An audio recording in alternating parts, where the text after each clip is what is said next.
Good morning. Here we are, upper sixth, bullet point 3. So I've just noticed on my AI generated art that it's misspelt. I presume that's meant to say China. No idea. Anyway, what a wonderful graphic. So moving on. So looking at this, we're looking at the locations of this. So country as a market, country as a production location. We're thinking more about production location here, but it links into loads of different units. So before going into this unit, I was thinking, well, what could we do? What sort of questions might come up? Well, clearly, you've got the UK economy compared to emerging markets. It could be that there's a link between that, which is really quite important. So if we think about how the UK economy is relatively stagnated to do with GDP growth, and we buy more clothes per capita than any other country on the planet, well, how does this impact other economies? That's a nice question. So we could think about other countries as well, other parts of the world, and I do understand that these are continents. So there's lots of different countries in those continents at different stages in the emerging market or emerged markets. This brings into trade blocks as well, clearly. And then remember all the other things that we've learnt here. So obviously I've lifted this straight from the standards, which is why the bullet points are still left in there. And when we're talking about GDP, we're not talking just about GDP, are we? We're talking about the components of GDP. We're talking about circular flow of income. We're linking it into those macroeconomic goals of government. You could get a question similar to the Ireland Pfizer question that we've done in class before. Should a government do something? Should they encourage multinational corporations, was the Pfizer question that we did in class. Could easily be asked in another way in this paper. Okay, so we're thinking about the benefits to the local economy, we're thinking about that circular flow of income, and we're looking on these new manufacturing jobs in places like Bangladesh, for example. Without them, what's the alternative? More importantly, think about the longer term government targets of economic growth, improve welfare, health. Think about improving literacy and health and things like happiness indexes and stuff like that. So if you think about it, those governments will need money to do it. Go back to the early stages of the Chinese rapid growth in their economy. They focused a lot on plastic toys, textiles and things like that. And now they've gone into everything. And now the biggest electric car manufacturer on the planet is Chinese. It is not Tesla. Okay, so we have to think about those brands and how economies have evolved. It might be that the Bangladeshi economy is overly reliant on textiles at the moment, a big proportion, and even more so in Cambodia. But what about the opportunities that opens up for the future? Okay, so there are big benefits to this. So if we're thinking about exports, imports, FDI, remember FDI is not just about money coming into a country, it's all the skills and expertise and that specialisation that might be linked to it as well. And we'll talk about how some of the textile manufacturing in certain countries is located in pockets of excellence. Chinese are very, very good at developing excellence in certain sectors, in certain cities, and therefore we come to economies of scale, which we will always contextualise, of course. So then we went on to think, I considered factors contributing to globalisation. It's not just PESTLE, but PESTLE's a very good model to think about with this. We then talked about protectionism, and this could be in the form of obviously imports, quotas, tariffs, but also government subsidies. The UK government have been very good at subsidising industries to stay. Look at the masterful chess manoeuvres that Tata Steel have just done in Port Talbot recently. And think about the point I mentioned over here about specialist areas in context with the car industry in the UK. Tata are opening up a battery factory in Somerset because that's really close to all the car manufacturing, isn't it? Or is it a vote winner to lower unemployment? Look at what they did in Sunderland. Sunderland wasn't the hub of Nissan, but after the government paid them 300 million quid and gave them tax breaks for a decade, it did lower unemployment. And there's now an eco structure. Their supply chain's been built up around the factory. Just imagine how much more productive our car manufacturing industry would be if it was all based in the Midlands, for example. That wouldn't help some of our parts of our country, like Sunderland. However, would we be better at it? Who knows? An alternative reality. Trade blocks and proximity to trade blocks. Obviously, the UK are no longer in the EU. We haven't had any direct questions on that since leaving, really. So we might get one. So think about this in context with Spain and Portugal. Zara might be a lovely case study. Thinking about the UK and proximity and trade barriers and how hard is it to ship in clothes? Not very hard, but it is a good question to have. Conditions that prompt trade, we're thinking about those push and pull factors. And then the obvious one for this unit is obviously assess a country as a production location. When you're thinking about this, also consider 4.2.2, which is assess a country as a market. So in Bangladesh, for example, lots of people working in the textiles industry, earning money, increase in the size of the economy, rise in the middle class, maybe they're the consumers of the future. Clearly that's not the main part of that type of answer, but think about the circular flow argument, especially if it is a government-based question. Okay, should the government do something? Well, think about their targets. Think about those metrics that every politician will brainwash us to believe they're going to improve. In the UK, it is going to be education. It's going to be money in our pocket linked to inflation, probably, and safety. Okay, we're thinking about that. In other countries, there might be other things that are more important, like health. We will focus a lot on the NHS, absolutely sure. So no matter who you vote for, they will all be spinning the same story, and they'll be if they're the Conservatives, they'll be trying to distance themselves from Bojo. But we shall see. Okay, I then got to the bottom of this and just thought, well, it could be anything in the curriculum, and I should just move on. So thought about a couple of questions to do with those. I'm not going to go through all of these. I've put 12 marks at the end of these because if you're going to think about planning any of these questions or make your own up, have some fun with it. Think about the future as well. So 12 marks, we can think about those MOPs, can't we? So this is linking the UK growth rate into clothing manufacturing around the world. Okay, so landscape is a bit of an abstract term that you probably wouldn't see in an exam paper. I do apologise. So then we're thinking about imports and exports, this time focused on the Spanish clothing sector. So think about that. That could be proximity to trade blocks. It could be expertise, specialisation, all of those sorts of things. The EU buy a lot of clothes. So actually making it in Spain with the reputation of Spain and shipping it across the EU with free movement of people, goods, capital, ideas, we could come up with that. Remember, not all trade blocks are the same or equal. We're then thinking about those PESTLE factors, and maybe we might get a direct PESTLE question using your knowledge of. And if you don't mention factors of PESTLE, you're going to get your marks capped. So we know that Primark make lots of their clothes in Bangladesh, and there's another little bit of knowledge in here about outsourcing. So if we don't get an outsourcing question, I'll be disappointed, to be honest with you. Primark don't make clothes. Okay, they design clothes, or maybe they outsource that as well, and they are professional retailers. Okay, why would they want to worry about making clothes? Just outsource it to someone. Go and do some research on Primark and see how brilliant they are at outsourcing their manufacturing of clothing to companies off season, as in not when everyone else wants their clothes.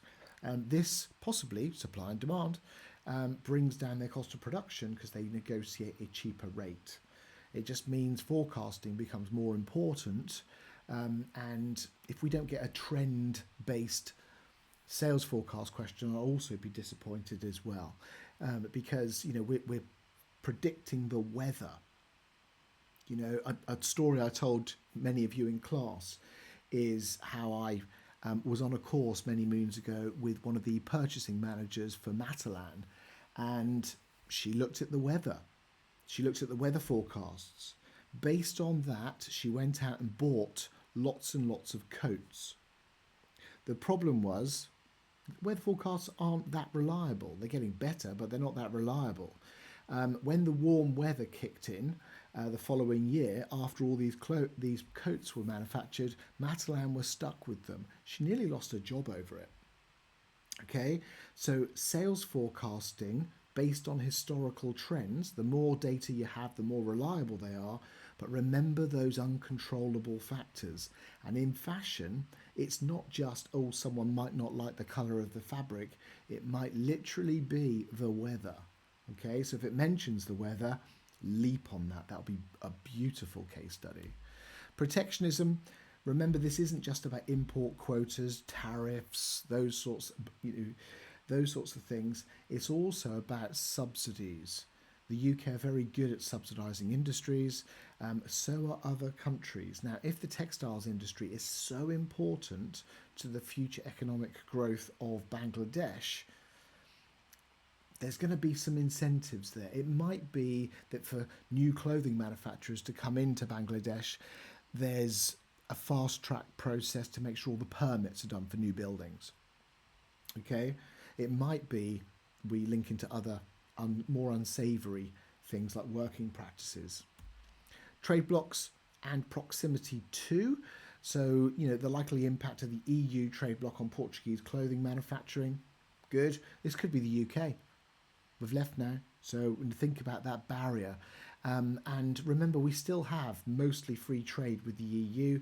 However, there's paperwork. Paperwork can be a barrier. If paperwork delays or adds costs, someone's got to fill the paperwork in. Last time I checked, staff don't work for free.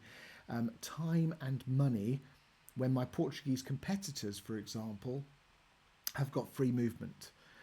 Just that one little thing on a low margin industry might be important, okay? Remember, it might be low margin for the manufacturers just because the retailers are marking everything up by about 400-500%, if not more. It doesn't mean that the manufacturers are getting that much margin when they sell their clothes to Next. Conditions that prompt trade. Think about those, and here's some of the bits from the spec. So I think selling in multiple markets seems an obvious question to explore. Maybe we're doing a comparative between different product life cycles. Our different product portfolio perspectives might be, we've got our cash cow in the UK and we've got our rising stars that we're throwing money at for marketing purposes to grow in a different country. So you can actually use the language from Boston Matrix and product life cycle in context with strategies that you might use at different stages. You're not going to get marks for showing off just by going, oh, look, this is a cash cow, but think about how that knowledge can help you, especially in 12 markers, where we're looking for those extended chains of argument. 5 is not the magic number, no matter what videos you watch. It's what you do with them. Okay, full contextualization, make sure it's not abstract, obviously. And if you're using some of your knowledge of the product life cycle and what you would do, what companies would do at different stages, hopefully that will add value to your answer. And then I thought, okay, I'm not going to go through this other than the entire presentation that we're now about to go through. So really quite interesting looking at some of these stats, and it seemed a bit obvious if we're looking at global exports that China is number 1, excuse me, and the EU is number 2. What I wasn't quite so sure about is like 7.9% of Bangladesh, for example. And that's quite a lot. It's a very big industry. I see clothes from Vietnam come through. We hear about Turkey, and again, India is this sort of rising star in the textiles industry. But they do lots of other things, which is why they are such a big global economy. Whereas Bangladesh have a big chunk of their national GDP and export market, which is linked to the textiles industry. Lots of specialisation in here, but remember, this might then bring on other sectors in the future, depending what the government does to support it. Cambodia, which isn't the biggest economy on the planet, 1.6%. Where are the UK in this league table? Where's the USA, more importantly? And you would have thought that the US, with lots of their brands, would be on this league table somewhere. Well, no, because they send it all abroad, they outsource it, cheaper manufacturing, and then they build the brand. So Nike, one of those massive brands, which clearly isn't made in the United States, hey? So there's lots of thing to consider here. The brand identity of Nike is just do it American sports, and most of us don't look at the label where it's made. If we did, maybe they would reshore some of their manufacturing. And obviously reshoring is coming back to your own market. In this example, the United States. We could get a reshoring question linked to creating an ethnocentric identity for a brand. I doubt it. So looking at this, we've got percentages of value added that are going outside of the country. So we're thinking about exports, and we can see the percentages are changing here. So we've got Bangladesh here at 40%. And if we think about it, 7.9% of world exports, and it's growing, as we can see, 57% in 2021. And we're thinking about how this is important. So if we think about the UK finance sector, for example, which is probably our most profitable sector in the UK, it represents about 10% of GDP. Now, I know these figures aren't GDP, but this is a massive percentage of the Bangladeshi economy. Okay, it's very important for us to think about this. Cambodia back in 2000 was at 87%. I couldn't find any related data, direct comparison from the report from the World Bank that was here. But with a quick bit of Googling and AI, we've got 9 billion and we've got nearly a 13% growth between 2020 and 2021. This is growing a lot. So, however, in the future, lovely mop statement there, and 70% of their exports are from the textiles industry. So, actually, could be bigger than Bangladesh as a percentage. This could be a sector that the Cambodian government want to focus on. They're making these ways of trading and manufacturing very attractive to international companies. And maybe when people have had enough of China, their wage rates are going up now, let's face it, cost of living's going up, the average wages are going up, which means the average wage per textile worker is probably going up as well. Well, there's lots in the news about India trying to poach their business because India has lower wages. Well, what about the experts up here or the experts here? So it might be that lots of these manufacturers that make things in China, for example, Nike, might suddenly move to Bangladesh. We've seen companies like Apple, I know they don't make clothes yet, move from China to India for lots of reasons, including stability of the government and the government policy during COVID. Okay, so very, very interesting here. So moving on, if we're thinking about those manufacturing locations, we should really think about how China is structured. So in the early days of the rapid growth in China, the government decided to work with industry and build up these trade zones where all the experts are there. Now, we would be naive to think that people are in a textile job with one employer for life, but they might be highly skilled, highly trained, and therefore their skills are valued. If you've got lots of other textile workers in the local economy, it benefits the local economy. Hopefully, they don't just leave to go to a different part of the country. So you've got four main areas of the clothing production, and Shenzhou here we can think of, look at how many different competing firms there are just making ties. Okay, so not only is it all centralized in one area, economies of scale, production, the supply chains of silk, for example, you've got 450 firms that are overly competing. It says more than 467 down here. This is an older article. Maybe some of them went out of business between reports, I'm not quite sure. But it's a massive number. Now, if you've got a lot of competition after a very similar market space, then hopefully they're competing not only on quality, but they're competing on price. This brings down the price of neckties. And then when I buy my CT shirts every now and then for work, I might buy a tie from them. And it could be that, Jermy Street in London, yeah, well, that's where their shop is located. You look on the back of their products, they're not made there, though, are they? So they're probably getting some cheap ties from one of these 450 competing firms, and then the markup is ridiculous. But that's the nature of clothing retail. So, but we need to be worried sometimes about, well, all the time about the Uyghurs. This is horrible. But we need to be worried about the impact of reputation of workers as well. There are stories on the internet about, I know, we'll talk briefly about Peru in a bit, but Peruvian textile industry is rapidly growing, still very small at the moment in comparison to Bangladesh and Cambodia, but they are using forced labour to make clothes in some of their prisons, for example.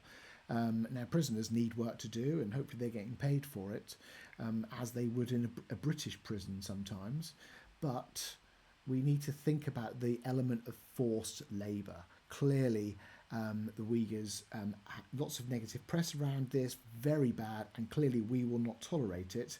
And if I thought that this cotton was being picked for my shirt from CT Shirts, I just wouldn't buy it. However, how far down the supply chain is the cotton picking?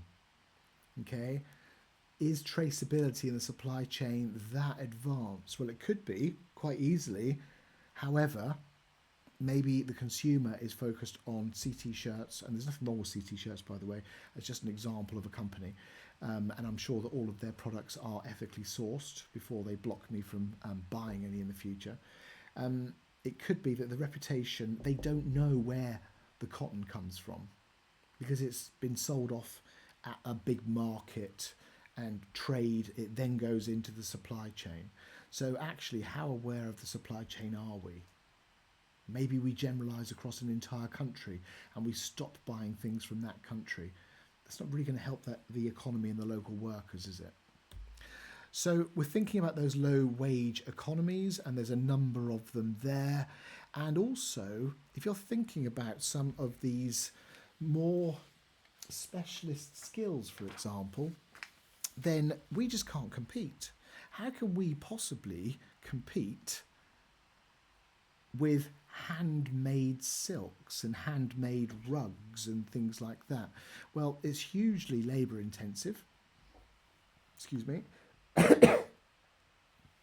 Hugely labour intensive. And we've got minimum wage legislation in the UK. We've got very good health and safety compared to lots of countries. All of that comes with a cost. And maybe our taxation system is not as generous in some other countries. So we have to think about all of those factors that are push and pull factors for economies. It's not just low wages, it could be a whole collection of factors that are all linked to cost of production and the quality of production. We used to have our centralised industries in the UK. So I live just down the road from Northampton. The Cobblers are obviously one of the local sports teams because it used to be the home of shoes. Stoke-on-Trent used to make loads of crockery, for example, in silverware and all those sorts of things. If you think about it, those industries are now outsourced to cheaper production locations, and now there's probably one well-known brand of shoemakers in Northampton. Okay, so if there's more, I apologise, but you have to think about how these things evolve over time. If, as a consumer, I will not pay £1,000 for a pair of shoes, well, if I still have the same cost of production for those shoes, companies are making less margin. If the companies are owned by shareholders, limited or PLC, or even those sole traders shoes, maybe not, then people want to make profits in the medium to long term. So we're thinking about the Western producers of luxury goods, and then we could think about how that ethnocentric branding comes into this. And this is where our global marketing unit comes in. Ethnocentric, geocentric, polycentric, that wonderful word of globalisation. So here we have Harris Tweed.